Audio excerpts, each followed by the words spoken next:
नमस्कार, मैं हूं माही सिंह और आप देख रहे हैं नेक्स्ट नाइन न्यूज। आज बात करने वाले हैं अरविंद केजरीवाल को लेकर। जी हां, अरविंद केजरीवाल की आज याचिका पर सुनवाई है। ऐसे में माना जा रहा है कि उनको बड़ी राहत मिल सकती है। हालांकि कुछ दिन पहले ईडी के मामले में उनको बड़ी राहत मिली थी, लेकिन अब सीबीआई के मामले में आज सुनवाई हो रही है। ऐसे में सुनवाई में अगर अरविंद केजरीवाल को राहत मिल जाती है तो जाहिर तौर पर आने वाले विधानसभा चुनाव में कहीं ना कहीं आम आदमी पार्टी फिर से खड़ी होने की पूरी कोशिश करती हुई नजर आ सकती है। वहीं सिसोदिया की बात करें तो अरविंद केजरीवाल के लिए लगातार जद्दोजहद करते हुए नजर आ रहे हैं और सिंघवी से भी मुलाकात उन्होंने की थी और तमाम तरीके की जो सबूत है वो भी जुटाने का प्रयास करते हुए भी दिखाई दे रहे हैं। लेकिन वहीं अगर देखा जाए तो इस बार अरविंद केजरीवाल की जो मुश्किलें हैं कहीं ना कहीं बढ़ चुकी है, क्योंकि उनका जो नाम है वो केस में मास्टरमाइंड के तौर पर देखा जा रहा है कि अरविंद केजरीवाल इस पूरे मामले के मास्टरमाइंड है और जिसकी वजह से कहीं ना कहीं उनको राहत नहीं मिल पा रही। वहीं देखा जाए तो 17 महीने के बाद मनीष सिसोदिया भी जेल से बाहर आए हैं।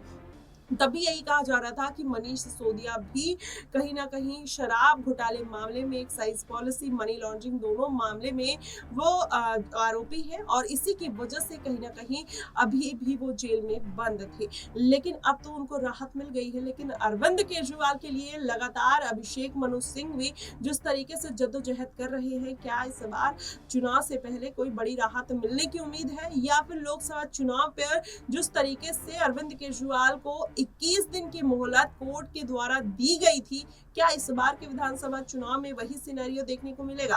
हालांकि अगर बात कर लिया जाए 7 लोकसभा सीटों की तो अरविंद केजरीवाल एक भी सीट नहीं निकाल पाते, जिससे माना जाने लगा कि अरविंद केजरीवाल का जो अब एक वर्चस्व था वो धीरे धीरे दिल्ली के सियासत से कम होता हुआ नजर आ रहा है। लेकिन विधानसभा चुनाव में इसका कुछ भी हो सकता है, उल्टा हो सकता है, क्योंकि अरविंद केजरीवाल की जो बैठ है वो कहीं ना कहीं दिल्ली की जनता में अभी भी मानी जाती है। वहीं आपको बताएं ये पूरा मामला इसलिए तूल पकड़ता हुआ नजर आ रहा है क्योंकि सर पर विधानसभा चुनाव है। ऐसे में 7 लोकसभा सीटें जीतकर कहीं ना कहीं भारतीय जनता पार्टी ने मैसेज दे दिया था कि अब अरविंद केजरीवाल का पत्ता दिल्ली की सत्ता से साफ हो सकता है। वाकई में अगर ऐसा हुआ तो जेल के ताले टूटेंगे, केजरीवाल छूटेंगे, ये जो स्लोगन है कहीं ना कहीं आम आदमी पार्टी का फेल होता हुआ नजर आएगा, क्योंकि लोकसभा चुनाव में जेल का जवाब वोट से जनता ने उनको नहीं दिया। क्या इस बार भी यही समीकरण देखने को मिलेंगे दिल्ली में? क्या जनता अरविंद केजरीवाल को फिर से एक बार सराखों पर बिठाते हुए नजर आएगी?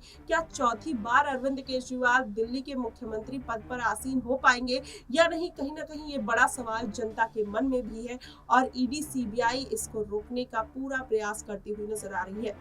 वहीं देखा जाए आम आदमी पार्टी हमेशा से इल्जाम लगाती हुई नजर आई है कि भारतीय जनता पार्टी इन सब मामलों में कहीं ना कहीं इंटरफेयर कर रही है और अरविंद केजरीवाल को जानबूझकर फंसाने की कोशिश की जा रही है ईडी सीबीआई के द्वारा।